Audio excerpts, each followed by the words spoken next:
In this video, I'm going to show you how to replace a rear valance panel on a Ford Escape. It is located on the rear bumper. Underneath your rear bumper, you have two clips, one on each side next to your muffler, that you need to remove.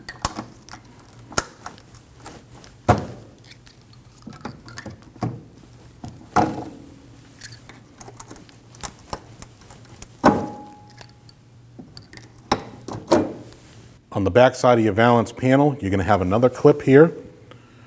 You want to squeeze that clip together and pull straight up.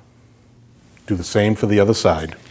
Once you remove your two clips, you want to hold the bottom here, pull out towards you, take an interior trim tool, and run along the top, and remove your panel from the vehicle.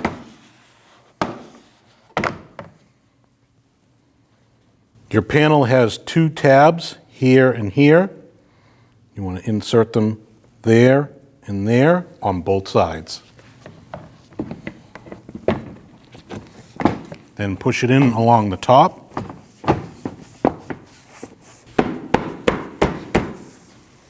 We're back underneath the vehicle. Now you can install your clips by just pushing down, wait for the click, and do the same thing on the other side.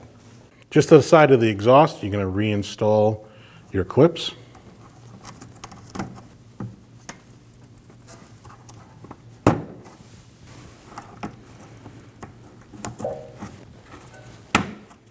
Once your piece is secure, you're good to go. When only the best will do, demand TRQ. The only company that lets you view before you do.